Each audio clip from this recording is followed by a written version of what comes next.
You know why everybody wants to see me? Nobody wants to tarry. And I'm not saying this to stop you from seeing me.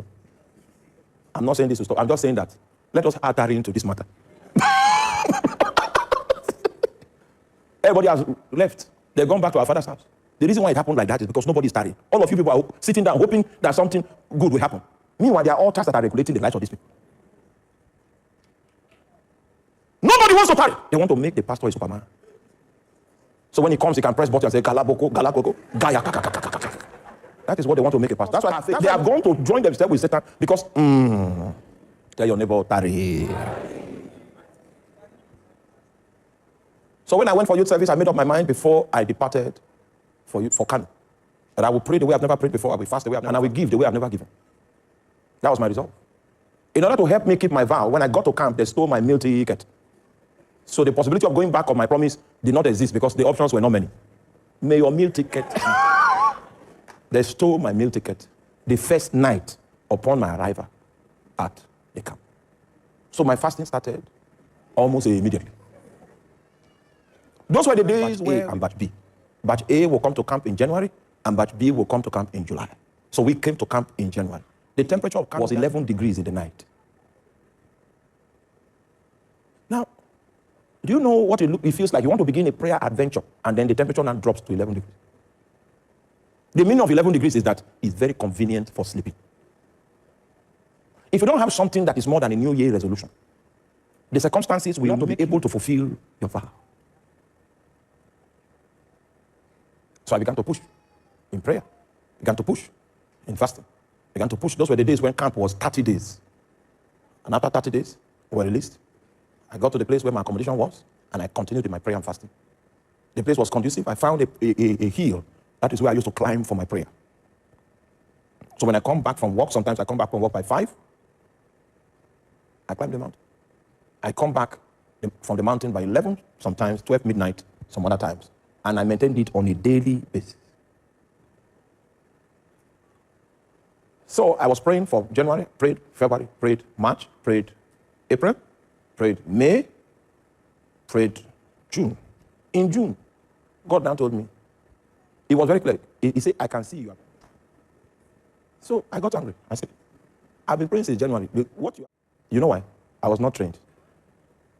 The reason why God spoke to me and told me those words that we may consider not to be important is because he had already scheduled the day of the appointment. And the way I was going, Satan was beginning to weary my heart because God seemed not to be responding. So in order not to allow Satan succeed with his mind bending, God said, I see you are praying. The meaning is, you have not reached the day of the appointment. Continue doing what you are doing. When the day of the appointment reaches, you will have your encounter. That was a prayer I did that I counted how many days I fasted. So it took 264 days before God encountered me. I will not be here today preaching to you if I didn't have that encounter. 264th day, I finished from my prayer on the mountain, came back into the room, because the prayer started becoming so intense that when I come from work with my tie, if I'm late, I don't drop it. I take the tie to the mountain. So I came back from the mountain with my tie on, entered into the room to remove my tie. It was 12 midnight. Right? That was when I ran into 4 angels in my room. The suspended time, this thing you call time, was suspended.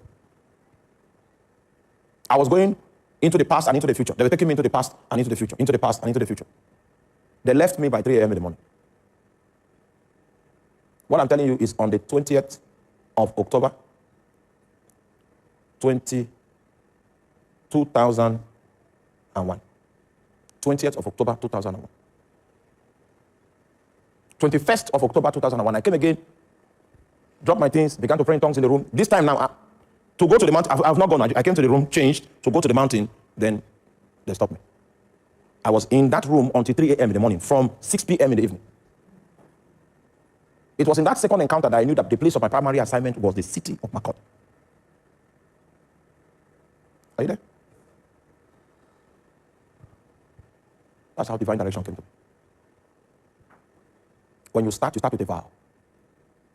If you continue, you will hit an encounter of your appointment. The day you hit the encounter of the appointment, the second point I want to raise starts. It is the supervising spirit of your altar that comes to visit you. It doesn't come as a friend. It doesn't come as an acquaintance. It comes as a king. It comes to prescribe. It comes to give you direction. He opens your eyes to see that you are off track.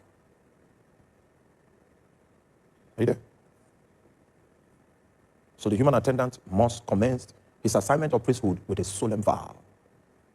This flame that I've kindled now, it will never go out. Go and study the temple. You will see a flame there that they commanded the priest that this flame should not go out. Priesthood is a lifetime thing. It's not eat and run. If you are not ready to begin, no problem. Go become a nominal Christian. But the day you get ready, just know that this fire that I'm kindling now, I will kindle it for life. If you're not ready for that challenge, don't worry. It's not for everybody.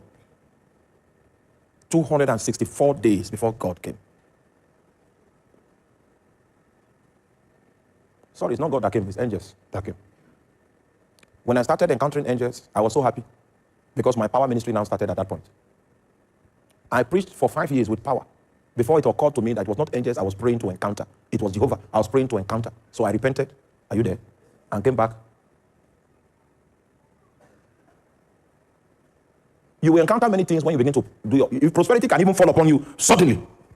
And because of that prosperity, you'll be going to minister to me. And I started power ministry. That's where that sensitivity to know if an angel is in the room is that time that I got it. When demons are working, I will know it. I will know the gift of discernment of spirit. Among the strongest of my life is discernment. I do business with invisible beings. If I know the song to sing for them to come, I know the song. If here, I can sing that song. If I sing it and continue singing, it may not make sense to you. They will come here. No man taught me this. I learned it by the author. That you will learn by encounter. Thank you for watching.